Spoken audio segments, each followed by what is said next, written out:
스포츠에 미친 남자들 스미남 지금 출발합니다.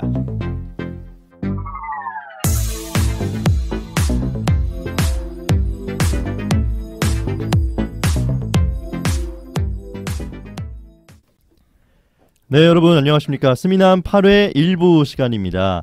2019년 마지막 스미남, 저희 오늘도 힘차게 달려보도록 하겠습니다. 오늘도 저희 4명의 스미남이 모였습니다. 안녕하십니까. 안녕하세요. 네, 오늘 저희 뉴페이스가 오셨습니다. 드디어 인천 스미남 우리 박상우 씨와 함께하고 있습니다. 와. 반갑습니다. 네, 사실 원래 저희 스미남 멤버로 함께할 그렇죠. 수 있었는데요. 뭐 여러 가지 사정상 함께하지 못하다가 오늘 네네. 특별히 같이 하게 됐습니다. 시청자분들께 인사 한 말씀. 네, 해주시죠. 네. 스미남 청취자 여러분들 안녕하십니까? 저는 인천 스미남이라고 하고요. 스미남 기존에 있던 분들과는 되게 네, 좀 키가 차이가 나죠. 아니야. 그게 아니야. 최장신. 압도적이죠. 되게 연락도 자주 하고 그랬지만 지금 보는 거는 되게 몇 달 만이잖아요. 그렇죠. 되게 저는 오늘 되게 만나뵙게 돼서 다시 반갑고요. 그럼 가장 중요했던 거는 전 스미남 분들보다는 스포츠에 대한 저변이라든지 완전히 좁을 수 있지만 네. 그 스포츠를 사랑하는 만큼은 누구보다도 열정적이라는 거 말씀드리고 싶습니다. 네네. 출발 좋은데? 호부가 아닙니다. 어마어마합니다. 좋습니다. 오늘 또 함께 좋은 모습 보여주시고요. 그리고 네. 고척동 스미남과 또 호주 스미남도 함께 하고 계십니다. 자, 그럼 저희 오늘 신림 스미남과 대치동 스미남은 그 개인 사정상 함께하지 못했습니다. 자, 그럼 첫 번째 소식 바로 가보도록 하겠습니다. 먼저 야구 소식입니다. 드디어 코리안 몬스터 류현진 선수가 새로운 팀을 찾았습니다. 바로 토론토 블루제이스에 입단하게 됐는데요. 이 소식을 고척동 스미남 이승준 씨가 준비했습니다.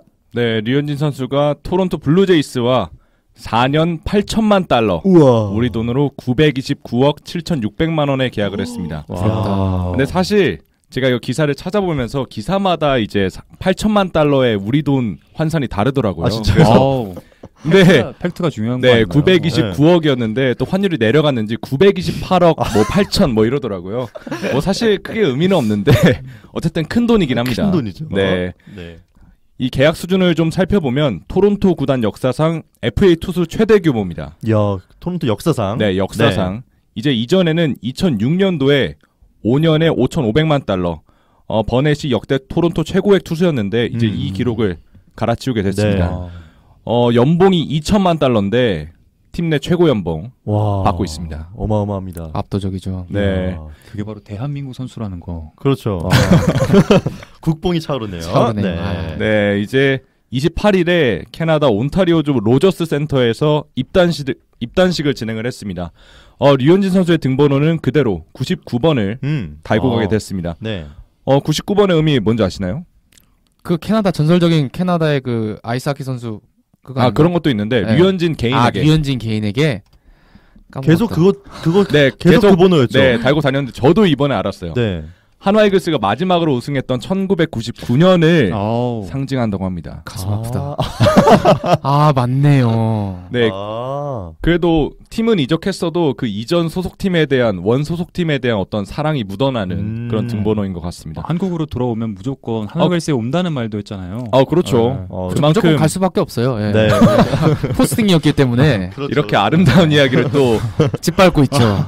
계약 얘기로 바꿔버리네요. 근데 방금 호주 스미남이 말한 것처럼 이제 캐나다에서 99번은 아이스하키 영웅이 있다고 해요. 와우. 웨인 그레츠키의 등번호로 유명한데 내셔널 하키리그에서는 99번이 영구 결번으로 되어 있습니다. 전 구단이 영구 네. 결번이죠. 그런데 이 99번을 류현진에게 줬다는 건 그만큼 큰 기대를 하고 있다. 이렇게도 볼 수 있을 것 같아요. 그렇습니다. 네, 그렇다면 토론토 블루제이스는 어떤 팀인가? 사실 저도 찾아보다가 놀랐던 게 메이저리그 30개 구단 가운데 유일하게 캐나다를 연고로 하는 구단입니다. 맞아요. 그러다 보니까 이제 입단식에서 류현진 선수가 이제 프랑스어로 인사를 하는 장면이 네. 목격이 됐죠. 뭐 본줄, 헬로. 뭐 센스는 있었는데 그 이후의 영어 실력은 좀 어떻게 판단하시나요? 호주 스미남으로서 한마디 하자면 생각보다는 잘했어요. 네. 생각보다는 네. 잘했는데 아마 메이저리그 공식 SNS로 그 영상이 나왔던 걸로 기억하는데 영어로 말하는데 영어 자막이 깔렸습니다. 아쉬웠어요. 영어로 말하는데 그 밑에 영어 자막. 네네네. 그렇죠. 또 거의 영어 그 모델이었잖아요. 네, 그렇죠. 네, 시땡 스쿨. 네. 이거에 대해 할 말씀 없으신가요? 제가 이렇게 주워먹네요. 준비하고 있었는데. 네. 네. 알겠습니다. 그렇다면 이제 토론토는 홈구장은 로저스 센터입니다. 아메리칸 리그 동부지구에 속해 있는데 이 리그에는 또 전통의 강호팀들이 그렇죠. 위치해 있습니다. 질비합니다. 뉴욕 양키스, 보스턴 레드삭스 등과 같은 지구인데 또 최지만 선수가 뛰고 있는 템파베이 그리고 맞아요. 김현수 선수가 몸담았던 볼티모어 올리어스도 같은 지구에 속해 있습니다. 그만큼 어려운 지구에 포함되어 있다 이렇게 볼 수 있을 것 같고 이러한 강팀 사이에서 토론토는 6차례 지구 우승이 있는데 1992년과 또 1993년에 2년 연속으로 월드 시리즈 우승을 했습니다. 좀 옛날이네요. 네, 완전 옛날이죠. 상당히 옛날이죠. 네. 저희가 태어났을 때 그러네요. 제가 93년생이니까 네. 하지만 2000년대 들어서는 지구 우승을 차지한 2015년을 제외하고는 성적이 그렇게 좋지만은 못한 팀입니다. 그렇습니다. 네, 2017년부터 3년 연속 포스트 시즌에 진출에 실패를 하면서 올 시즌에도 67승 95패, 승률 0.414를 기록해 이제 아메리칸 리그 동부지구 4위에 머물렀습니다. 그렇습니다.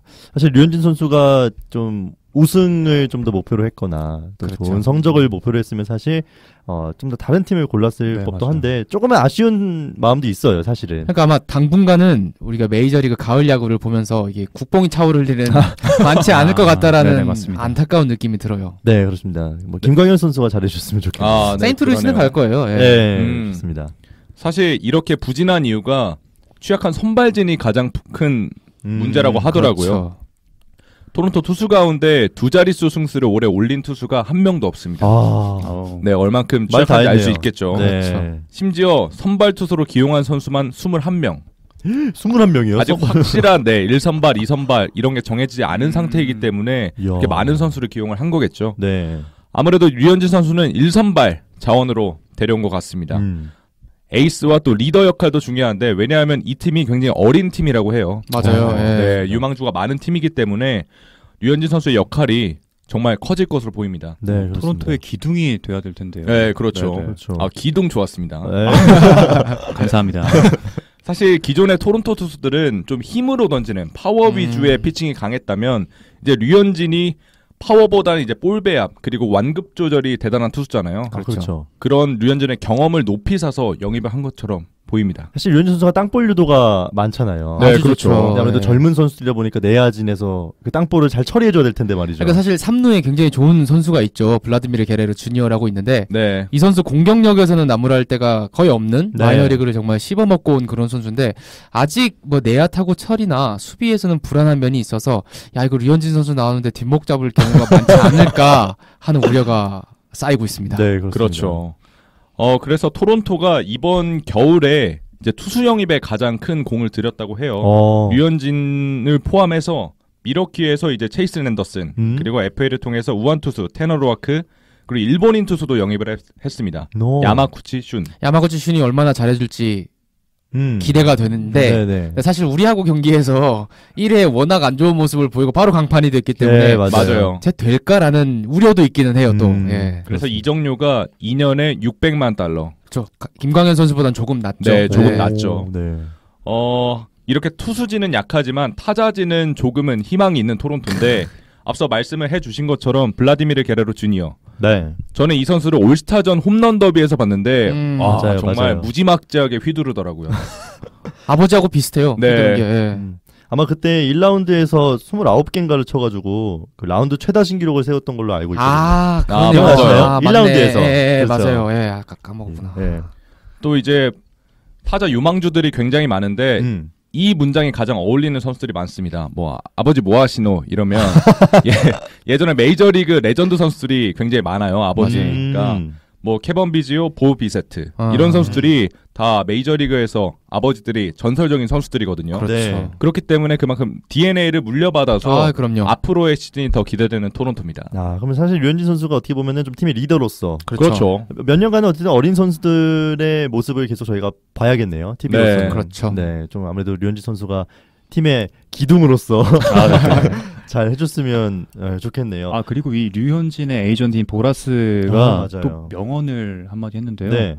류현진의 전성기는 아직 오지 않았다 이런 말을 또 했어요. 그렇죠. 그래서 더욱 더 기대되는 시즌을 맞이하지 않을까 싶습니다. 맞습니다. 사실 류현진 선수가 부상 이후에 또 복귀를 한 거잖아요. 근데 투수에게 특히 투수에게 어깨 수술은 정말 치명적인데 맞아요. 그 부상 복귀 이후에도 잘하고 있는 것을 보면 정말 그냥 이 선수는 야구를 잘한다 이렇게 볼 수 있을 것 같아요. 난 선수예요. 네, 진짜로. 그렇습니다. 류현진 선수가 새로운 팀에서 좋은 활약을 보여주기를 저희도 기대해 보겠습니다. 다음은 메이저리그 이야기인데요. 이번엔 명예전당 관련 이야기입니다. 메이저리그 역사에 남을 선수라든지 뭐 감독, 해설자 등 이런 야구 발전에 기여한 이들을 기리기 위한 명예전당인데요. 이 관련 이슈들을 호주스미남 알렉스 씨가 준비했습니다. 사실 이 얘기를 지난주에 하려고 했는데 제가 그쵸. 갑자기 알아눕는 바람에 타이밍을 살짝 놓쳤어요. 네, 근데 맞습니다. 이 명예전당 사실 우리나라에서도 야구 팬들 사이에 이야기가 많이 나오는 건데 미국에서는 되게 오래됐어요. 이게 만들어진 게 1936년도에 야구 탄생 100주년으로 쿠퍼스타운에 만들어졌죠. 박물관도 실제로 있고요. 와. 그렇다면 야구는 1836년에 탄생을 한 거네요. 그 사람들은 그렇게 얘기하는데 역사적인 근거는 없어요. 네. 실질적인 근거는 없어요. 그냥 사람들이 그렇게 믿는 구전적으로 전해지는 뭐 그런 이야기인데 쉽게 말해서 잘하는 선수, 감독, 관계자, 뭐 심판 그리고 그 외에 공헌한 인물들 모두 들어갈 수 있습니다. 네. 그러니까 야구인들은 누구나 들어갈 수 있는 그런 곳이라고 보면 되고, 근데 기준이 있어요. 선수들 같은 경우에는 일단 MLB에서 10년 이상 10년 이상 로스터에 들어야 됩니다. 와. 자격 조건이죠. 네. 그리고 은퇴한 지 5년이 지나고서부터 투표의 후보자로 오르게 됩니다. 뭐 예전에 우리가 싸이 영상이나 이런 거 얘기할 때도 전미 야구 기자협회에서 투표를 맞아요. 했잖아요. 이것도 마찬가지예요. 전미 야구 기자협회 소속 기자들이 투표를 하고요. 그런데 이제 기자 숫자 같은 경우에는 매해 조금씩 변화를 해요. 네. 작년 같은 경우는 425명이 투표를 했다고 하고요. 명예전당에 헌액되기 위해서는 75% 이상의 득표율을 기록을 해야 됩니다. 와, 75%요. 75%. 네. 그런데 또 문제가 만약 투표를 했는데 5% 미만의 득표를 할 경우는 영구적으로 탈락을 하게 됩니다. 아이고. 무조건 5%가 넘어가야지 또 내년도에 투표 기회도 얻고 뭐 이렇게 되는 거죠. 네. 총 10번의 기회를 맞이하게 되는데 쉽지 않아요. 75%라는 득표율을 기록을 해야 되기 때문에 아무리 잘하는 선수라고 해도 뽑혀가지고 명예전당에 헌액되는 경우는 쉽지가 않고요. 네. 뭐 그 외에 투표를 통해서 헌액되지 못하더라도 사실 들어갈 수 있는 방법이 있거든요. 네네. 여기 이제 베테랑 위원회라는 것을 통해서 따로 또 투표를 진행을 합니다. 따로 또 투표를 진행을 해서 뭔가 이제 공헌을 한 선수에 대해서 기회를 추가적으로 주는 거고요. 아무래도 대표적인 선수가 로베르토 클레멘테라는 선수가 있었어요. 네. 이 선수가 이제 중남미 출신의 굉장히 잘하는 선수였는데 니카라과 쪽에 지진이 일어나면서 이 피해자를 구조하려고 이 선수가 직접 헬기를 타고 도우러 가는 와중에 악천후를 맞아가지고 비행기 사고로 돌아가십니다. 이 선수가 이제 물론 이 선수가 기록도 굉장히 좋아요. 3,000안타를 기록했기 때문에 하지만 이제 베테랑 위원회를 통해 가지고 특별히 헌액된 그런 케이스가 되는 거죠. 네. 사회적으로 정말... 공헌한 그렇죠. 선수로 사회적으로 공헌을 많이 한 선수도 이런 식으로 들어갈 수 있다라는 이야기를 드리고요. 뭐 명예전당 관련해서 기본적인 질문 혹시 있으신가요? 여기까지? 그러니까 10년 동안에 5%만 미만으로 안 떨어지면 일단 후보는 유지가 되는 거죠. 그렇죠. 10년 동안 계속 투표에 참여할 수 있는 거죠. 단지 75%가 넘기면 이때 딱 올라가는 거죠. 그렇죠. 딱 올라가는 거죠. 야, 쉽지 않네요. 그래서 사실 우리 귀에도 되게 잘 아는 선수들도 10년 동안 뭐 이렇게 75% 이상 못 넘어서 영구적으로 탈락하는 경우도 많이 있습니다. 와. 네, 그래서 만만치가 않죠. 네. 사실 사람들이 많이 궁금해 하실 거예요. 그럼 도대체 기준이 뭐냐? 누가 75% 이상 투표를 받는 거냐? 네네. 근데 명확한 기준은 없습니다.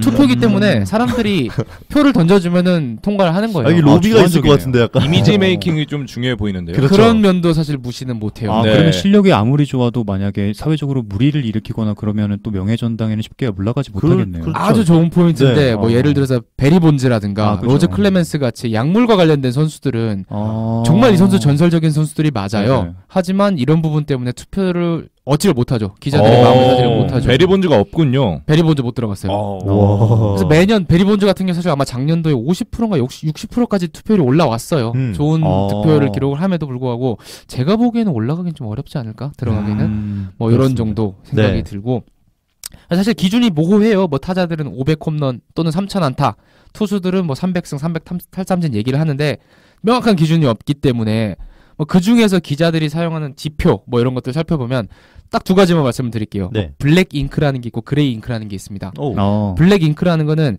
그 선수가 특정 타이틀이 있잖아요. 뭐 홈런, 타점, 투수 같은 경우에는 다승, 삼진 이런 거에서 1등을 기록할 경우에 항목마다 뭐 어떤 건 4점을 주고 어떤 건 3점을 주고 이런 식으로 세이버 매트릭스 하는 사람들이 기록을 해요. 그래서 이런 거에서 얼마나 확실하게 리그를 지배했냐, 이 지배력을 보는 네. 항목이 되는 거죠. 평균적으로 홀로 페임에 들어간 선수들 블랙잉크는 한 27점 정도 기록을 합니다. 그러니까 그만큼 타이틀을 많이 갖고 있다라는 거죠. 그리고 그레이 잉크 같은 경우에는 어떤 특정 항목에서 10위 안에 들었을 때 점수를 줘요. 이것도 마찬가지로 뭐 다승은 4점 뭐 이런 식으로 주는데 보통 홀로 페임에 들어간 선수들이 144점 정도를 받는데요. 그러니까 류현진 선수는 작년에 평균 자책점 1위를 기록했기 때문에 네네. 지금 4점을 가지고 있는 거죠. 그러니까 류현진 선수는 통상 4점인데 사실 홀로페임에 들어간 선수는 평균적으로 27점이니까 아마 팬들이 어느 정도 감이 오실 거예요.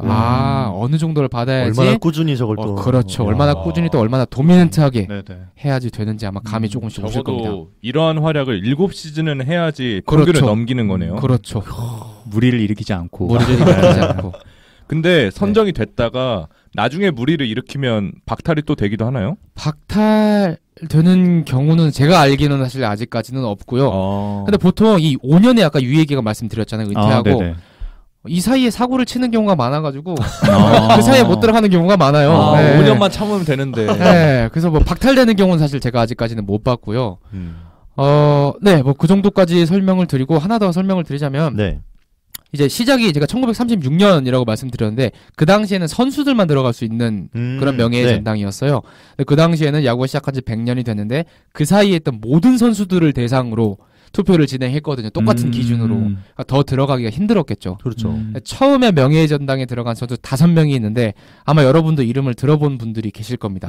타이콥이란 선수, 베이브루스, 호너스 와그너, 크리스티 매튜슨, 월터 존슨 요렇게인데 우리가 흔히 들어본 사이영은 못 들어갔어요. 그러네요. 그 정도로 치열했습니다. 네, 그 정도로 치열을 했고요. 베이비루스 알아요. 네, 베이브루스 정도 베이브루스. 홈런왕 야구를 바꾼 선수이기 때문에 뭐 요 정도 말씀을 드리겠고요. 예전에 교과서에서 봤던 기억이 있어요. 그 정도로 대단한 흑백사진. 네, 정말 야구의 프레임을 야구의 그 패러다임을 바꾼 선수이기 때문에 뭐 정말 많은 사람들이 알고 있고 이제 올 시즌 같은 경우는 사실 데릭 지터 선수가 굉장히 강력한 후보로 뽑히고 있고 또 지터 같은 경우에는 작년에 마리아노 리베라에 이어서 역대 두 번째로 만장일치로 통과하지 않을까라는 기대를 받고 있는 선수입니다. 와, 100% 득표율인 거죠. 그렇죠. 100년 동안 100년 가까이 지금 투표를 하고 있는데 역대 한 명밖에 이런 선수가 없었던 거죠. 마리아노 리베라. 지터 가능해 보입니다. 지터는 어떤 선수라고 보면 될까요? 지터 같은 경우에는 사실 아마 야구를 잘 모르시는 분들도 이름을 들어보셨을 건데 메이저리그 프랜차이즈 최고라고 뽑히는 뉴욕 양키스의 전설적인 선수고요. 이 선수가 그냥 이름값만 높은 게 아니라 안타도 3,000안타를 넘겼고 뭐 정말 최고의 캡틴으로 뽑혀도 손색 없을 그런 선수였어요. 아마 뉴욕 양키스 레전드니까 거기서만 뛰었나요? 거의 뉴욕 양키스만 뛰었죠. 원맨 팀이네요. 원맨 팀이라고 뽑긴 워낙 대단한 선수들이 많았기. 원 프랜차이즈 스타. 팀, 원클럽 선수. 그렇죠. 원클럽 선수, 프랜차이즈 스타 이렇게 볼 수 있죠. 그렇습니다. 리베라 선수에 이어서 정말 두 번째 만장일치 투표가 나올지 일단 지켜봐야 될 것 같은데요. 현재 그 투표 진행 상황이 아마 그대로 가고 있겠죠? 그렇죠. 이게 재밌는 게 사실 내년 6월, 7월 돼야지 전체적인 결과가 나오는데 참 메이저리그 장사 잘하는 게 조금씩 득표를 깝니다. 오픈을 합니다. 현재까지 투표 결과가 이제 공개된 게 9.5% 결과가 공개가 됐는데 현재까지 지터가 만장일치를 기록하고 있다. 뭐 이 정도죠. 장사 잘해요, 참 친구들. 그렇습니다. 과연 지터 선수가 만장일치로 선정될 수 있을지 저희도 지켜보도록 하겠습니다. 다음은 KBO로 넘어가 보겠습니다. 이번 주 가장 뜨거웠던 이야기 중에 하나가 또 포스트 시즌 개편안이라고 하는데요. 이 포스트 시즌 시스템 개편안이 상당히 논란을 일으키고 있다고 합니다. 저희 뉴페이스 인천 스미남 박상우 씨가 준비했습니다. 네, 제가 국내 프로야구 소식을 준비해봤는데요. 네, 아까 방금 말씀드렸다시피 야구 팬들이면 가장 기다리는 것이 바로 가을 야구일 텐데요.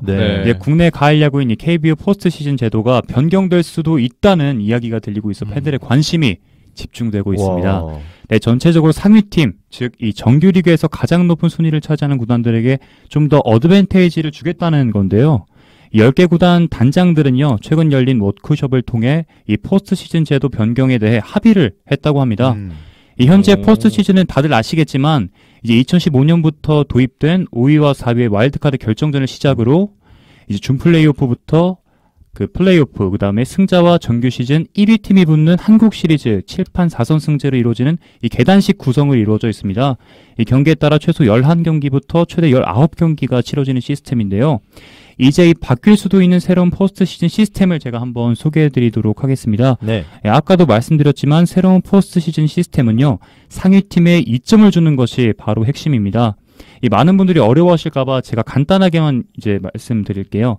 이 기존과 달리 정규 시즌 승차에 따라 승리 옵션이 따라옵니다. 3위 팀이 2위 팀과 승차를 2경기 이내로 마친다면 준 플레이오프 시 1승에 2점을 넣습니다. 이 3위 팀과 2위 팀 말 그대로 정규리그 순위고요. 네. 이 똑같이 2위 팀 역시 1위 팀과 승차를 2경기 이내로 마친다면 플레이오프 시 1승에 2점이 생깁니다.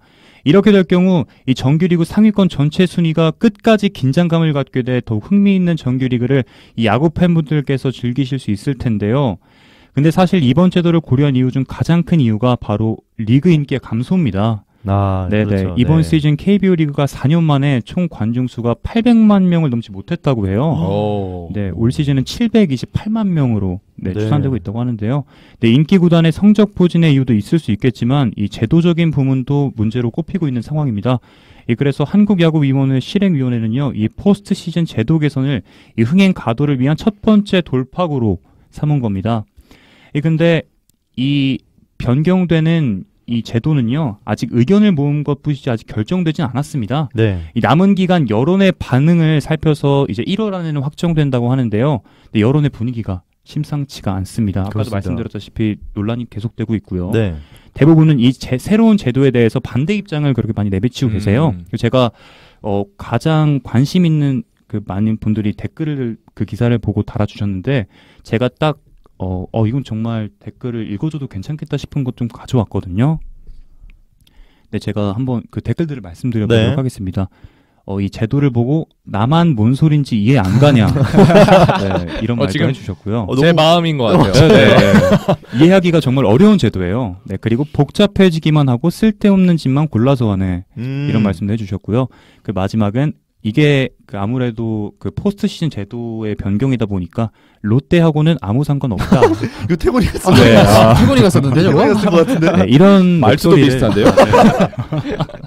네, 이런 목소리를 내고 있습니다. 네, 네네. 그렇습니다. 이게 제가 저번 시즌 그 순위표를 보니까 사실 1위와 2위는 게임 차가 똑같은 동률이었죠. 네, 동률이었죠. 그러면은 1위가 그 1승 먹고 들어갔던 거네요. 어떻게 보면. 그 한국 시리즈. 그렇죠. 그렇게 생각하면 되나요? 그렇게 생각하면 되고, 그러니까 2위 SK가 3위하고 플레이를 할 때 이제 1승을 먹고 시작을 한다. 그렇죠, 이렇게 생각하면 되죠. 그렇게 생각하면 되는 거죠. 근데 저는 이걸 듣고 그렇다면 너무 일찍 끝나지 않을까 토너먼트가 이런 생각을 좀 해봤어요. 맞아요. 네. 그런 생각도 해봤어요. 사실 저는 리그보다는 토너먼트가 더 재밌거든요. 그렇죠. 아무래도. 네.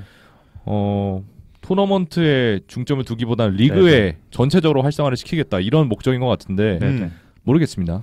그래서 저는 그런 얘기도 있더라고요. 문제점이 그 막판 순위 싸움에서 그러면 3위 팀이 1위 팀이랑 경기에서 일부러 져주기 논란. 그렇죠. 그런 것도 있을 수도 있고 맞아요. 사실. 그래서 또 이 정규 아까 빨리 끝날 수도 있고. 네, 맞아요. 그리고 1위가 뭔가 메리트가 없어질 것 같기도 하고 네네. 뭔가 그런 것들이 좀 문제점이 있는 것 같아요. 사실 긴장감을 주기 위해서 만든 제도라고는 하지만 여러 가지 문제점들이 더 많은 상황이에요. 네. 그러다 보니까 논란들도 많이 일어나는 상황이고요. 그렇습니다. 그러니까 저는 이거 딱 얘기 들었을 때 아까 댓글을 참 잘 소개시켜 주셨던 게 이렇게까지 말을 해도 되나 싶었는데 댓글이 셌기 때문에 이거 뭔 뻘짓인가 싶었어요. 네, 맞아요. 왜 이러지? 그러니까 이게 일본 야구가 이래요. 일본 야구가 리그마다 이렇게 해가지고 올라가가지고 최종적으로 리그 챔피언십을 하는데 상위권 팀한테 1승을 먼저 주고 시작을 합니다. 네. 그렇기 때문에 뭐 상위권 팀이 조금 더 이득을 가진 상황에서 다음 라운드로 진출하고 이런 시스템이 완성이 되는데 희대의 뻘짓이라고 생각을 하거든요. 왜 이렇게 하지? 희대의 뻘짓이다. 희대의 뻘짓. 네, 그러니까 우리나라 같은 아까 이유를 참 잘 설명을 해주신 게 그 단장분들이 모여가지고 했던 게 자 지금 800만이 못 들어왔으니까 팬들을 더 많이 유치를 하기 위해서 이렇게 시스템을 바꾼다는데 팬들이 그런다고 좋아할까요? 왜? 지금 여론만도 악화되고 있는 상황입니다. 뭐지? 저 사람들 도대체 무슨 생각을 하고 있는 거지라는 생각이 들 수밖에 없는 게 저는 오히려 업셋 시스템이라는 것 자체가 사람들한테 더 흥미를 가져다 준다고 생각을 하거든요. 맞아요. 근데 이런 말을 또 할 수가 있죠. 그러면 도대체 정규리그 144경기를 하는 와중에서 1등이나 그러니까 앞선 순위를 가진 팀한테 줄 수 있는 어드밴티지가 뭐가 있느냐. 그렇기 때문에 뭐 이런 식으로 시스템을 변경을 해야 된다라고 말씀들을 하시는데 상금을 높이 주세요. 정규리그 우승팀한테 상금을 더 많이 주고 배당금을 더 많이 챙겨주면 되는 거지. 이렇게 하면 플레이오프가 진짜 아까 말씀을 하셨지만 의미가 없어져요. 맞아요. 업셋이 맞아요. 적어지기 때문에. 네네. 그러네요. 뻘짓이에요. 그리고 일본은 또 팀 수가 더 많잖아요. 우리나라보다. 두 팀이 더 많죠. 네. 그래서 아무래도 일본 또 양대 리그로 하고 있고 그렇죠. 그러다 보니까 뭐 양대 리그 이야기도 많이 나오더라고요. 우리나라에 적용할 수 있을 것인가. 근데 망했잖아요. 네. 안 될 것 같아요. 네. 안 되겠죠. 그러니까 자연 발생적이면은 저는 좋다고 생각하는데 이렇게 인위적으로 하는 거는 사람들이 용납을 못 해요. 네, 퓨처스 리그가 양대 리그로 지금 맞아요. 있는 상태잖아요. 남부 맞아요. 북부. 근데 그렇게 흥행을 달리기에는 약간 무리가 좀 있는 부분도 없지 않아 있어서. 그렇죠. 네네. 저는 야구인들이 흥행 문제를 계속 뭐 시스템에서 찾으려고 하는데 맞아요. 사인 잘해주면 돼요. 선수들 맞아요. 각성해야 돼요. 맞아요. 네. 이벤트 많이 하고 네. 사인 많이 해주고 팬들이 얼마나 그렇죠. 많이 기다려서 사진 맞아요. 찍고 사인하려고 하는데 팬들이 있기에 선수들도 있는 거거든요. 저는 정말 그렇게 생각을 하거든요. 팬 서비스가 가장 중요한 부분을 차지하고 있다고 생각하는데 근데 야구가 유독 심하죠. 맞습니다. 맞아요. 그렇습니다. 아무래도 이번 시즌에 좀 팬 수가 많아진 뭐 프로농구라든지 뭐 이런 그렇죠. 뭐 K리그라든지 이런 데를 좀 보면서 네. 이번 야구가 계속 뭐 1위를 해왔겠어서 그런 것이 있겠지만 그래도 좀 반성하면서 야구 망할 거예요. 전 야구 팬인데 그렇게 생각해요. 이거 그 마미소 느낌인데 한국 네. 기판 망해라 느낌인데 망해라. 한국 야구 망했다. 네 그렇습니다. 저희 야구 이야기도 한번 나눠봤습니다. 다음은 축구 소식으로 넘어가 보도록 하겠습니다. U23 또 U20 대표 그리고 A 대표팀까지 모두 겪었던 신태용 감독이 인도네시아에서 새로운 도전을 시작한다고 합니다. 이 소식을 고척동 스미남 이승준 씨가 준비했습니다. 아빠까바르 나마사야 신태용. 이렇게 신태용 감독이 처음으로 인사를 했다고 합니다. 네. 센스 있네. 센스 있다. 네, 역시 인도네시아어로 첫 인사를 건넸는데 현지 취재진이 정말 열렬한 박수를 쳐줬다고 해요. 좋네요. 저는 또 신태용 감독을 최근에 그 슈퍼러브에서 맞아요. 유소년 선수들을 운영하는 네. 월드클 애들. 네. 맞아요. 그걸 보고 있는데 그때도 상당히 예능감이 있는 모습을 보여줬는데 이런 기자회견장에서도 이렇게 센스 있는 모습을 보여줬습니다. 네. 신태용 감독이 인도네시아 축구대표팀 지휘봉을 잡는데 2020년부터 4년 동안 이제 23세 이하, 20세 이하 그리고 국가대표팀까지 모두 맡게 됩니다. 네. 사실 이제 인도네시아는 이렇게 모두 맡김으로써 체계적이고 좀 종합적인 발전을 꾀하기 위함인 것 같거든요. 또 이런 게 박항서 대표팀 그렇죠. 감독의 베트남 감독의 영향을 좀 받은 것 같아요. 신태용 감독의 이력을 잠깐 살펴보면 리우 올림픽 8강, U20 월드컵 16강, 그리고 러시아 월드컵 독일전 승리. 사실 이력이 되네요. 네, 이게 이력이 됩니다. 독일전 승리가 한 경기에서 승리를 했을 뿐인데 이게 이력이 되더라고요. 활동력이 어마무시했죠. 엄청났습니다. 맞습니다. 그리고 연봉을 살펴보면 사실 비공개예요. 근데 베트남 현지 언론에서 추정을 한 게 50만 달러에서 100만 달러, 뭐 5억에서 한 11억 정도 또는 20억 원 정도 이렇게 예측을 하더라고요. 정확한 수치는 모르지만 저는 이거는 굉장히 긍정적으로 보는 게 이제 앞으로 동남아시아에 진출하는 우리나라 감독들이 많을 거잖아요. 맞아요. 근데 너무 적게 부르다 보면 그 다음 감독들도 신태용보다는 더 적게 받을 수밖에 없거든요. 그렇죠. 그러다 보니까 저는 어느 정도 비용을 요구하는 거는 긍정적이라고 봅니다. 맞습니다. 네. 하지만 현재 인도네시아의 축구 상황을 저희가 잘 모르잖아요. 전혀 몰라요. 네, 전혀 모르죠. 저도 몰랐는데 이번에 살펴봤습니다. 네. 2022년 카타르 월드컵 2차 예선을 지금 치르고 있는데 오전 5패. 아이고야. 탈락이 유력합니다. 사실 같은 조에 베트남이 있는데 조 1위를 달리고 있거든요. 그저구나. 네, 그렇다 보니까 일단은 월드컵이 힘들고요. 그러다 보니까 U20 대표팀을 집중적으로 키우고자 합니다. 2021년에 U20 월드컵이 인도네시아에서 열리거든요. 네. 개최국이군요. 네, 개최국 자격으로 본선에 오르게 되는데 그렇기 때문에 이제 종합적으로 팀을 키우려는 것처럼 보입니다. 또 흥미로운 점이 박항서 감독과의 대결이 이제 남겨두고 있습니다. 아시아 지역 2차 예선 G조에 함께 있는데 베트남과 6월 4일날 맞붙는다고 하거든요. 오. 네, 두 사람의 지략 대결도 한번 기대해봐도 좋을 것 같습니다. 좋네요. 아무래도 뭐 베트남은 거의 확정이고, 네, 그렇죠. 인도네시아는 거의 탈락이 확정됐으니까 그냥 뭐 두 감독의 좀 뭐 자존심 싸움이랄까요? 그렇게 되겠네요. 스포티비 논았네요. 네, 사실 이게 최근에 축구 한류라는 말이 많이 나오고 있는 것 같아요. 맞아요. 박항서 감독의 힘이죠. 엄청나죠. 쌀딩크. 네. 아시아 축구의 트렌드가 좀 됐는데 신태용 감독도 이런 그 이후에 진출할 한국인 지도자를 위해서 꼭 성공하고 싶다. 이런 포부를 또 밝혔습니다. 그렇습니다. 또 박항서 감독의 얘기를 또 간단히 해보면 동남아시안 게임 또 우승을 차지했습니다. 그렇습니다. 네, 지난 10일이죠. 하필 또 인도네시아랑 결승전에서 맞붙었어요. 네, 3대 0으로 승리를 거두면서 우승을 차지했습니다. 이 대회에서 우승한 건 베트남이 1959년 초대 대회 이후에 60년 만 정말 베트남의 역사를 함께 하고 있다. 대박이다. 박항서 감독이 그런 것 같아요. 이게 외교죠. 아니 정말 그게 맞죠. 네, 이게 맞아요. 선행입니다. 네. 대단합니다 정말. 그래서 제가 신태용 감독 기사를 보다가 인도네시아에 뭐 한국 기업이 투자하고 있는 상황 이런 것도 나오더라고요. 이런 게 긍정적으로 작용할 수가 있다. 만약에 축구가 잘 되면 그렇죠. 그런 식으로 얘기를 하더라고요. 두유노 박항서 아니겠습니까? 그렇죠. 이젠 진짜 두유노 클럽이죠. 네, 와, 이게 민간 외교죠.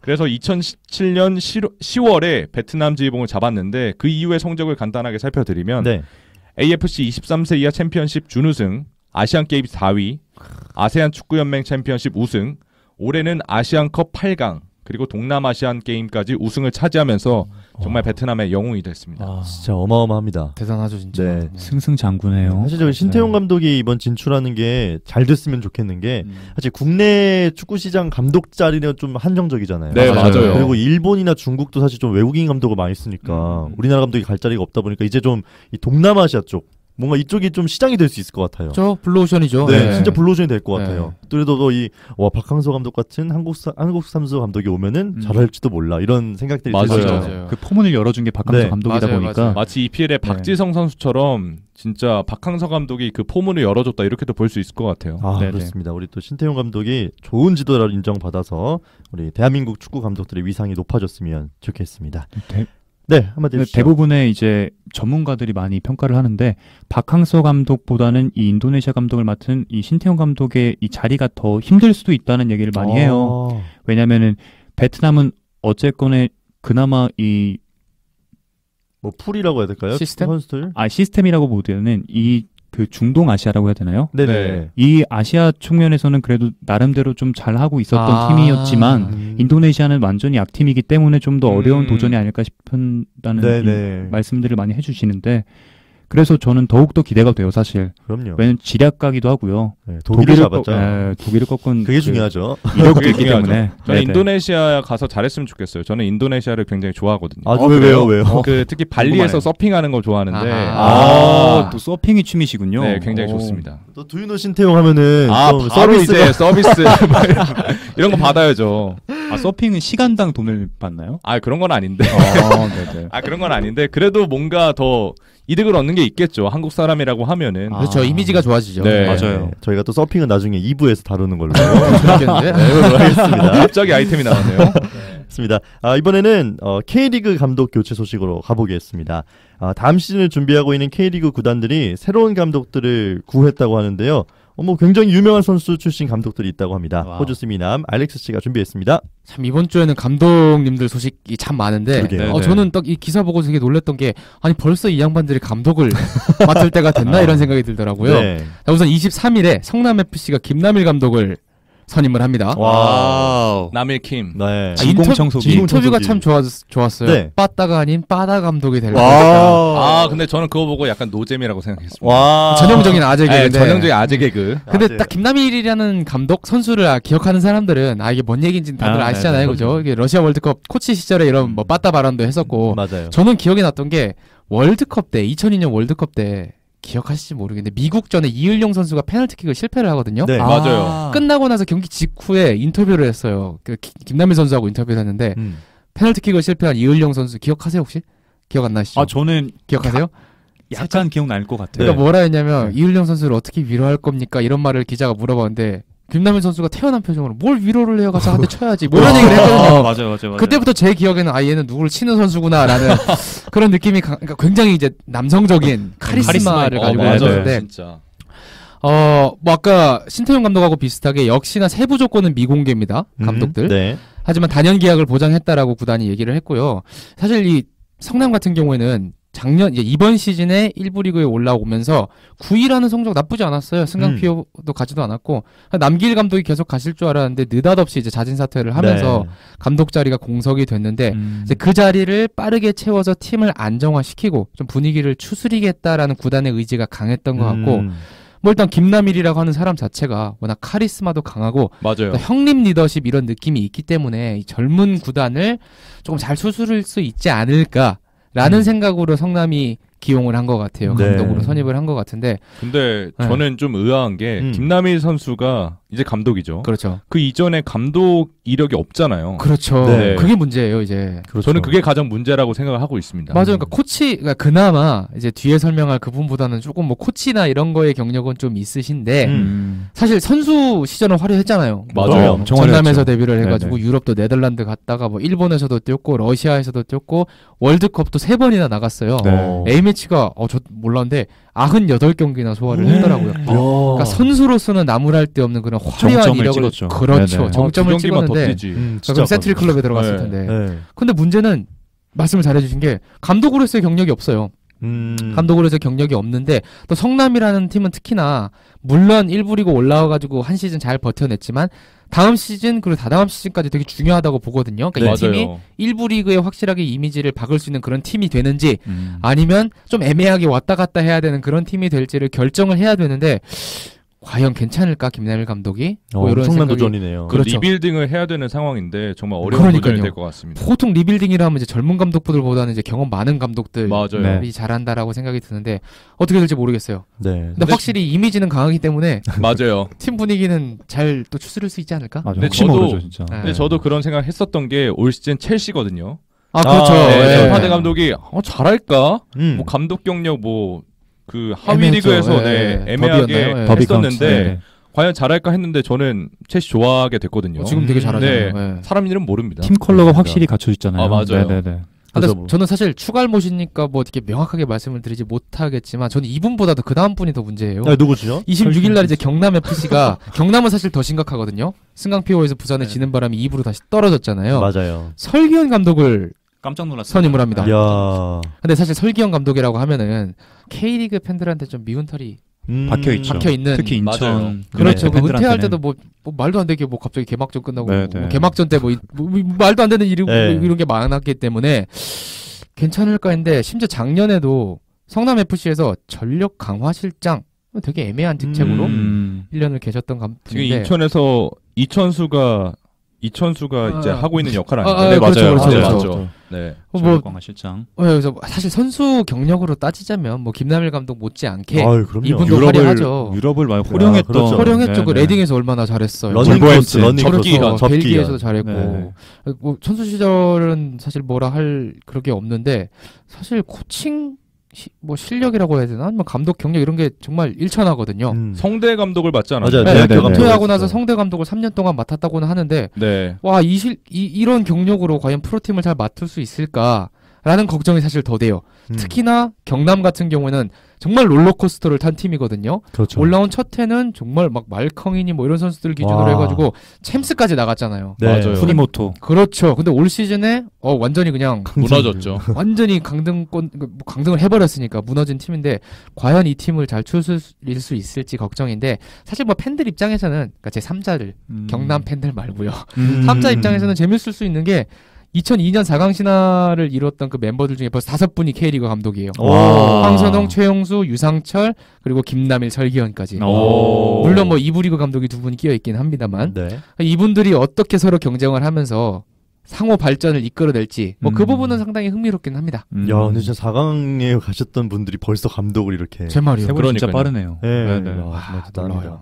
근데 저는 또 한 가지 다르게 생각하는 게 뭐 이런 말이 있잖아요. 뭐 다 경력직 뽑으면 신입은 어디서 경력을 쌓냐. 그렇죠.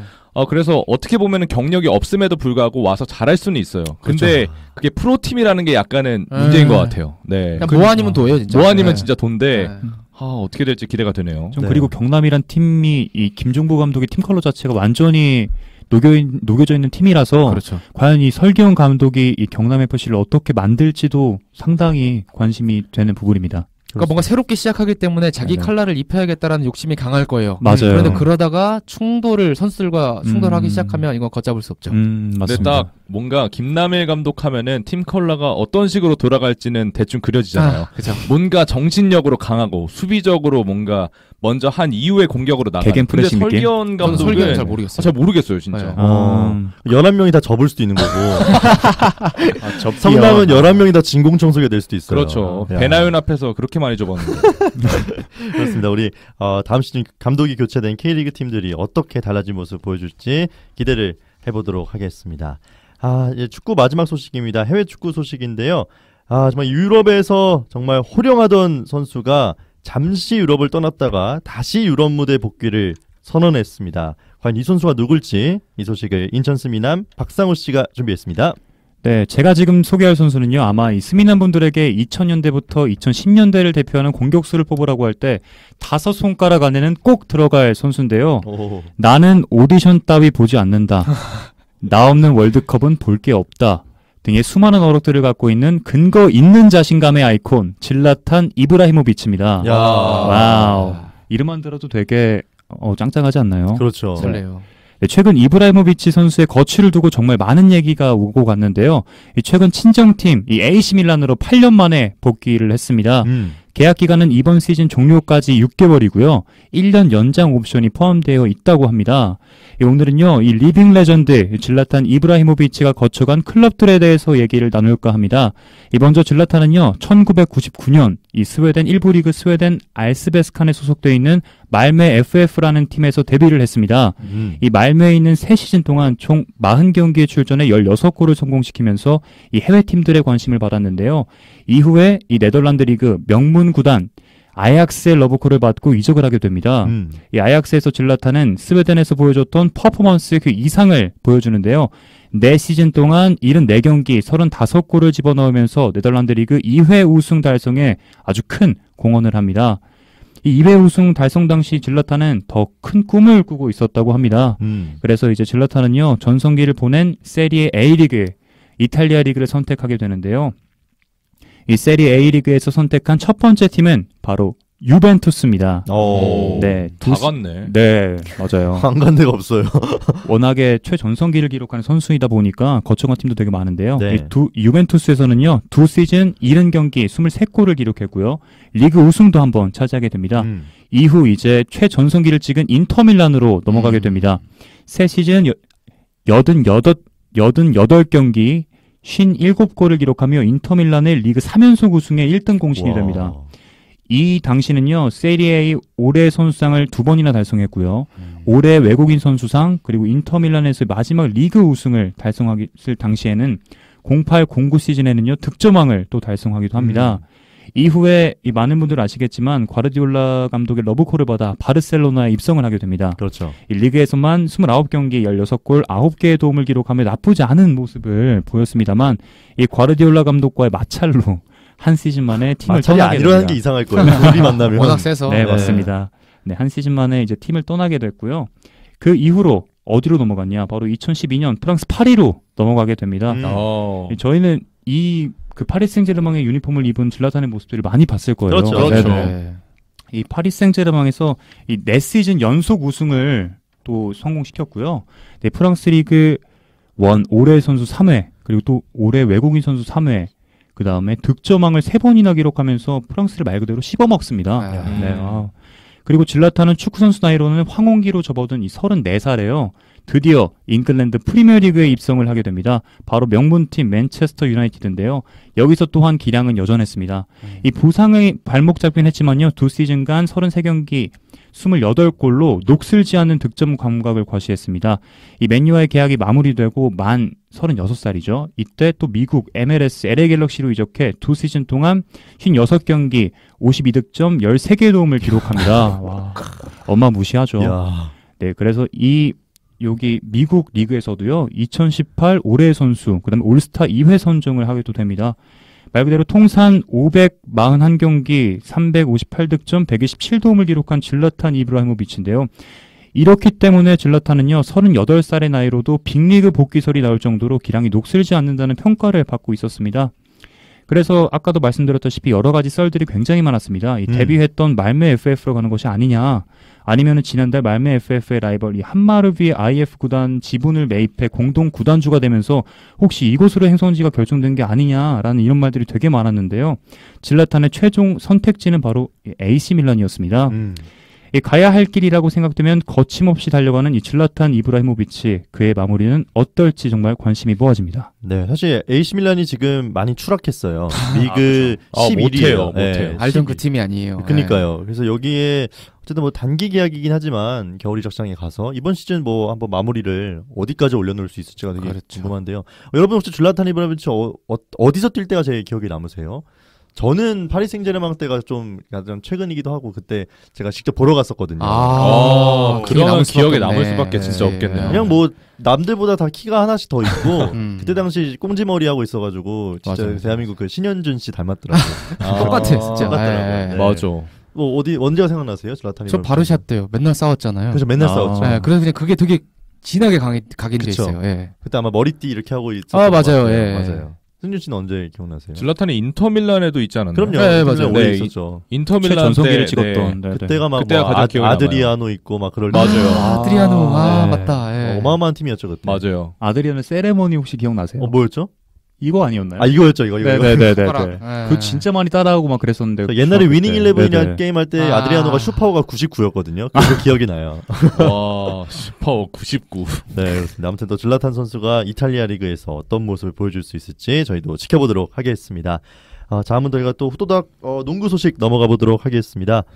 NBA와 KBL 모두 크리스마스에 펼쳐진 더비 매치들이 있었습니다. 이 지구 반대편에서도 펼쳐졌던 이 두 경기였는데 같은 경기장을 홈으로 쓰는 팀들 간의 더비 매치 이 리뷰를 고척동스미남 이승준 씨가 준비했습니다. 네, 오늘은 크리스마스에 일어난 더비 매치 얘기를 해볼 건데 저는 사실 이 매치를 보지 못했어요. 저도 이랬거든요. 네, 네, 그렇지만 열심히 진짜 영상을 찾아봐서 제가 준비를 해왔습니다.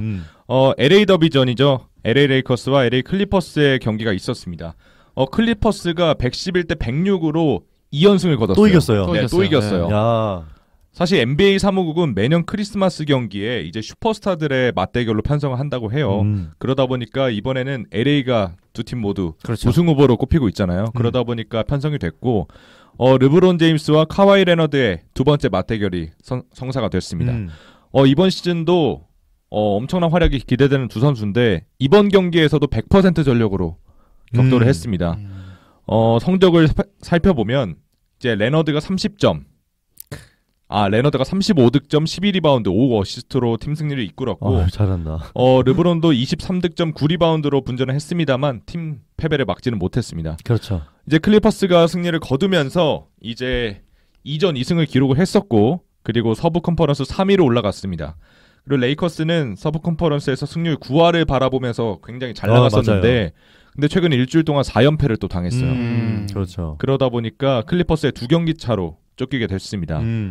르브론이 정말 안타까운 게 이번에 개막전에 복수를 좀 하고자 했었지만 또 실패를 했었고 작년에 이제 또 유명한 팀들 간의 경기를 매치업한다고 했잖아요. 골든스테이트 경기에서도 사타구니 부상을 당했거든요. 맞아요. 그러다 보니까 한 달 이상 결장을 했었는데 이번 경기에서도 크리스마스에 지면서 크리스마스의 악몽이라고 표현을 하더라고요. 그러다 보니까 이렇게 경기를 패배를 하고 말았습니다. 그렇습니다. 사실 르브론 제임스가 우리 아까 설명해 주셨는데 23득점, 9리바운드, 15시 엄청난 거잖아요. 근데 야투율이 37.5%? 난사였죠. 난사였죠, 오랜만에. 난사죠, 레너드는 57.9%. 와.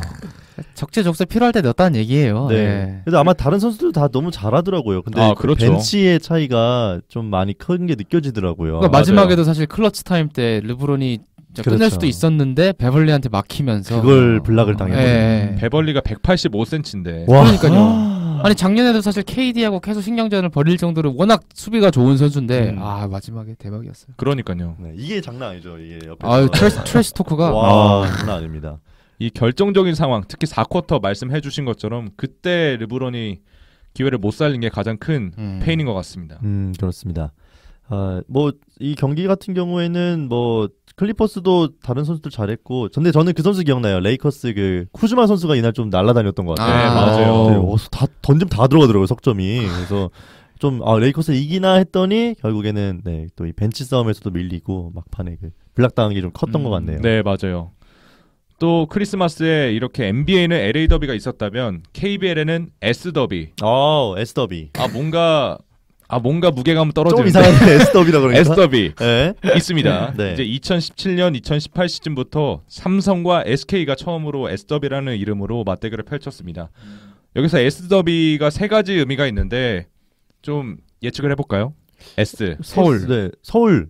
그리고 네, 맞아요. SK. 연고지 서울. 첫 번째 삼성이랑 맞습니다. SK. 팀명. 삼성과 SK 맞습니다. 또 있어요? 세 번째는 예측하기가 어려워요. 그러네요. 이건 약간 끼워 맞춤 느낌이거든요. 뭐예요? 스페셜? 크리스마스랑 관련이 있습니다. 산타클로스? 아니야. 뭐지? 스페셜? 뭐지? 제가 말하면 허무할 거예요. 쉐어링. 나눔. 이거 약간 끼워 맞춤 맞췄네요. 진짜 맞췄네요. 이렇게 심하다. 세 가지 적당히 해야지 뭐 하는 거예요. 누구야? 네, 세 가지 의미가 있다고 합니다. 뭐야. 사실 SW는 KBL의 흥행 보증 수표라고 불리더라고요. 2018 시즌에 처음으로 열렸던 당시에는 6,884명이 경기장을 찾았는데 이때 당시 SK의 평균 관중이 4,594명이었거든요. 와우. 거의 2,000명 이상이 네. 경기장을 찾았습니다. 네. 올해도 시즌 평균 관중이 5,018명인데 오늘 이 당시 경기에서 25일날 경기에서 총 7,634명이 경기장을 찾았다고 합니다. 그만큼 선수들이 감사해야 하는 의미에서 하프타임에 춤을 추더라고요. 와, 네, 감사한 선수들이- 거 맞죠? 네. 네. 근데 보는 내내 민망했습니다. 안 봤는데도 민망해요. 일종의 팬 서비스. 네, 팬 서비스를 하는 거죠. 네. 사실 직전 크리스마스 경기에서는 이제 감독들이 워낙 유명하잖아요. 그렇죠. 그래서 3점슛 대결 이런 걸 맞아, 했었는데 기억나요. 네. 네, 감독들이 이번 크리스마스에는 감독이 주인공이 되기보다는 또 선수들이 주인공이기 취지는 때문에 되게 좋네요. 네, 그렇죠. 아마 그 치어리더들도 이 네, 삼성 치어리더 SK 섞여서 하더라고요. 네, 맞아요. 맞아요. 같이 하더라고요. 치어리더 분들한테 관심이 되게 많으시니까. 붙으니까 나오더라고요. 하필 네. 그 순간에 나왔군요. 그러니까요. 타이밍 좋네요. 신기하다. 네.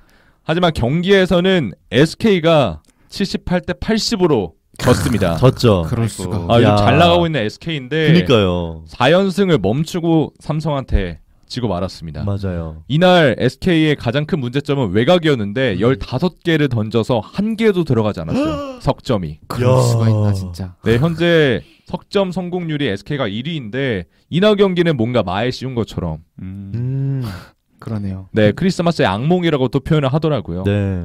사실 SK가 크리스마스에 굉장히 경기를 많이 한 팀이에요. 16번 총 경기를 했었는데 최근 3년 동안 삼성을 만나서 모두 졌습니다. 이야, 징크스가 네, 생겼네요. 안 좋은 징크스가 좀 이어지고 있는 상황이네요. 네. 특히 4쿼터에 속절없이 무너지는 모습이 보였어요. 음. 삼성이 연속 득점을 허용하고 팀을 추스르지 못하고 결국 2점 차로 아쉽게 패배를 하긴 했지만 저는 외곽슛이 정말 이렇게 안 들어가나 싶을 정도로 안 들어가더라고요. 저는 그 천기범 선수가 이 3점으로 해서 그 7점 차로 벌어졌은 네. 그 시기가 네. 그러니까 경기 그 흐름을 완전히 바꾼 것 같아요. 맞아요. 네, 그 순간에. 근데 원희 선수는 너무 잘했어요. 원희는 잘해요. 원희는 진짜 잘했어요. 29점인가 넣었는데 와 너무 잘하더라고요. 근데 석점이 이렇게 안 들어갔는데 78점에 그러니까요. 올린 거는 그게 대단한 것 그만큼 같아요. 2점 플레이가 좋았다는 거겠죠. 그죠, 그죠. 네. 석점이 들어갔으면 뭐 경기 판도 달라졌을지도 모르죠. 근데 그죠. 안 들어가다 보니까 역습을 또 너무 많이 당했어요. 속공 상황이 너무 많았고 삼성이. 그러니까 말이에요. 근데 여담으로 제가 이날 경기를 중에 끝나고 삼성 선수들이 왔어요. 네네. 홈구장에 제가 홈구장에서 삼성의 홈구장에서 중계를 했었거든요. 네. 유소년 리그. 근데 그때는 SK 홈구장에서 경기를 하고 이제 다시 돌아온 거죠. 음. 그때 미네라스 선수인가요? 네네. 그때 화장실을 가다가 만났는데 먼저 와가지고 사진 찍을래 이러더라고요. 야. 그래서 팬 서비스가 좋네. 역시 웨인 선수가 팬 서비스가 좋습니다. 야 어떤가요? 실제로 보니까. 진짜 커요. 그리고 제가 아기가 됐습니다. 그 셀카 같이- 어떻게 찍었나요? 누가 찍어줬어요. 네. 그리고 또 제가 이관희 선수를 봤어요. 선수들이 아. 경기하고 있는데 삼성 선수들이 그때 당시에 경기를 하고 있었거든요. 유소년 선수들이요. 이관희 선수는 조금 부상이었나 아무튼 그때, 그래서 부상이었어요. 혼자 훈련을 따로 하거나 마사지를 받는 걸로 제가 봤거든요. 근데 보니까 실물로 보니까 진짜 빈지노 닮았더라고요. 그죠, 닮았죠. 진짜 똑같이 심지어 저는 빈지노보다 멋있다고 생각을 했어요. 왜냐면 키가 크니까. 근데 사진 찍어달라고 하려다가 저도 일하고 있기도 하고 제가 오징어가 될까봐. 잘생겼어요. 아닙니다. 제가 이거 찾아본 것 중에 이 S더비에서도 좀 독특한 상황이 하나 있더라고요. 그 S더비 SK 장내 아나운서 이 박종민 씨라고 계신데요. 이때가 아버지 그 부친께서 굉장히 위독한 상황이었대요. 근데 이날 장내 아나운서를 자기가 맡아야 되는 상황이었는데 그래서 그날 경기 전 리허설에 참여를 못할 정도로 계속 아버지 곁에 있다가 경기 때 도착을 했대요. 그래서 SK 측에서는 이 장내 아나운서가 못할 수도 있으니까 이 다른 장내 아나운서를 이렇게 대비해 놓을 정도로 그렇게 했었는데 결국에는 오셔서 결국에는 진짜 막 원래 하던 대로 흥을 열심히 돋구고 이렇게 하셨다고 하더라고요. 프로 의식이 정말 대단하네요. 그런 게 정말 좀 이 S더비를 또 이렇게 풍성하게 했던 그 선수들 말고 또 다른 이 주변 관계자들, 프런트들 이런 게 그래도 어쨌든 이 두 구단이 열심히 뭔가 이 흥행을 시키기 위해서 만나서 많이 해요. 노력하는 것 같아요. 맞아요. 이런 점들은 좀 배우면 좋을 점들인 것 같아요. 맞아요. 사실 이런 더비 경기가 있어야 또 리그도 재밌잖아요. 그렇죠. 더비가 흥행하면 흥행할수록 내 리그는 더 흥행하기 마련이니까요. 야구가 이런 걸 배워야 된다니까. 야구 뭐 하냐고 진짜. 그렇습니다. 어쨌든 뭐 이 LA와 또 서울에서 펼쳐졌던 크리스마스 매치들을 저희가 지켜볼 수 있었습니다. 저희 마지막으로 KBL 올스타전 투표 종료 소식을 전해드리겠습니다. 뭐 과연 어떤 선수가 1위를 했을지 우리 인천스미나 박상우 씨가 준비했습니다. 네, 올 시즌은 KBL의 지난 시즌 관중 다시 할게요. 올 시즌 KBL은요, 지난 시즌 대비 관중 수가 대폭 증가했다고 합니다. 그만큼 국내 프로야구의 인기가 점점 높아지고 있다는 건데요.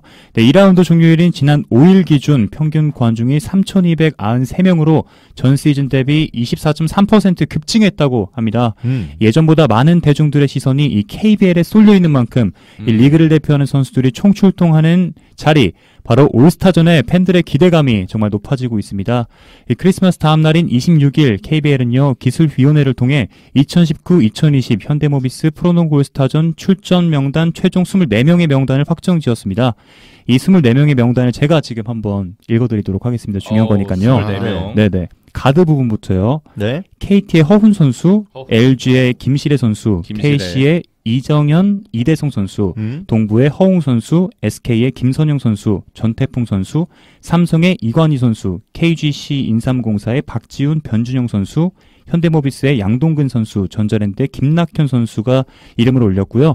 포워드에는요, KT의 양홍석 선수, KCC 송교창 선수, SK의 최준용 선수, LG의 정희지 선수, 오리온스의 이승현 선수, 현대모비스의 김국찬 선수, 그리고 센터에는요, 유일한 외국인 선수 LG의 캐디 라렌 선수, 김동량 선수, KCC의 라거나 선수, 동부의 김종규 선수, KT의 김영민 선수, 삼성의 김중일 선수가 이렇게 이름을 올리게 됐습니다. 특히 농구 대통령 허재의 아들 부산 KT의 허훈 선수가요, 총 11만 4,187표 중 절반 가까이 해당되는 5만 104표를 획득했다고 합니다. 인기가 어마어마합니다.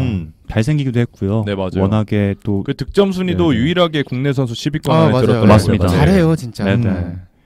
허훈 선수를 이제 비롯해서 45,952표를 받은 이 창원 LG의 김시래 선수가 또 2위를 차지하게 됐습니다. 3위에는요, 42,030표를 받은 KT 양홍석 선수가, 4위는 41,535표를 획득한 전주 KCC의 송교창 선수, 5위에는요, KCC의 이정현 선수가 38,714표를 획득하며 이름을 올렸습니다. 특히 2015-16 시즌 그리고 2016-2017 시즌 올스타 팬투표 1위에 올랐던 허훈의 형 원주 DB의 허웅에 이어 동생 허훈도 1위에 오르면서 프로농구 최초로 이 형제가 팬투표 1위를 차지하는 기록을 세웠습니다. 팬투표 1위를 기록한 허훈은요, 올 시즌 정규리그 22경기 평균 16.5득점에 7.4 도움 주기로 정말 어메이징한 리플레이를 선보이고 있습니다. 현재 이 기록은요, 국내 선수 득점 1위, 외국인 선수를 합쳐도 전체 6위에 오를 정도의 정말 대단한 기록입니다. 이 도움주기 영역에서도요 유일하게 경기당 7개를 넘겼다고 합니다. 그래서 전체 1위를 차지하고 있습니다. KT는요 허운을 앞세워 플레이오프 진출 마지노선이 현재 6위를 달리고 있는데요. KT는 지난 시즌 양홍석 선수에 이어 2년 연속 올스타 최다 득표 선수를 배출했다고 합니다. 네, 이에 따라 올 시즌 올스타전은요 팬투표 1위를 차지한 허운 선수가 이끄는 허운팀과 팬투표 2위를 차지한 김시래 선수가 이끄는 김시래 팀의 이 대결 구도로 진행이 된다고 합니다. 양팀 주장인 허운과 김시래는요 올스타 드래프트를 통해 최종 팀 구성을 할 예정이라고 합니다. 24명이 이제 나뉘어서요. 그다음에 프로농구 정규리그 3라운드 경기 종료 기준 1위 팀 감독이 김시래 팀을 그리고 2위 팀 감독이 허운 팀을 이끌게 됩니다. 이 승차가 별로 나지 않아 어떤 감독이 어떤 팀을 맡게 될지 정말 궁금한데요. 이 현재로서는요. 29일이죠. 오후 12시 기준 1위를 기록 중인 서울 SK의 문경은 감독 그리고 공동 2위를 기록 중인 전주 KCC 문창진 감독과 안양 KGC의 김승기 감독이 이 올스타전 감독을 맡을 가능성이 매우 높습니다. 네, 이번 올스타전 팬투표 결과를 봤을 때는 이 허운 그리고 양홍석 그리고 송교창 등 정말 잘생기고 키 크고 멋있고 젊고 네, 만 25세 미만 선수 3명이 상위 5명 안에 이름을 올렸는데요. 네, 그만큼 젊은 스타 선수들의 인기 상승이 올 시즌 국내 프로농구가 많은 관심을 받게 될 수 있는 이유 중에 하나인 것 같습니다. 네, 팬분들이 기다리는 2019-2020 현대모비스 프로농구 올스타전은요. 내년 1월 19일 인천 삼산월드 체육관에서 개최가 된다고 합니다. 네. 그렇습니다. 사실 근데 좀 반대로 생각했을 때 이 좀 투표가 성적과는 좀 다르다. 그렇죠. 반비례죠. 네. 인기 투표죠. 인기 투표다. 이게 느껴진 게 그 상위 12명 안에서 사실 지금 창원에지는 8위인가 그렇거든요. 맞아요. 당나귀 귀의 힘이 아닐까. 네. 무려 4명이나 10위 안에 올렸고요. 이게 딱 나오더라고요. 오히려 좀 잘하고 있는 우리 안양 KGC나 뭐 전자랜드 같은 경우는 10위 안에 아무도 없더라고요.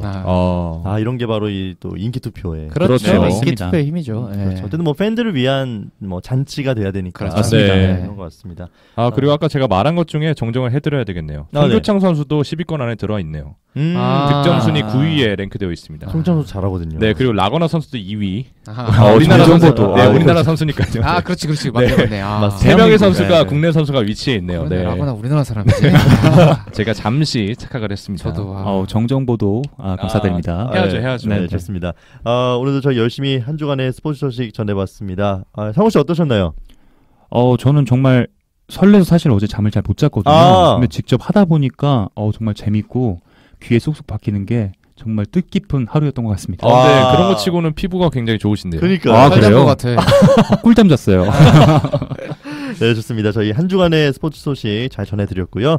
저희는 2부에서는 오늘은 테니스에 대해 알아보는 시간이 있고요. 또 올 한 해 가장 각자 기억에 남는 스포츠의 순간들을 나눠보는 토론 시간도 준비되어 있으니까요. 여러분의 많은 청취 부탁드리겠습니다. 저희는 2부에서 찾아오겠습니다.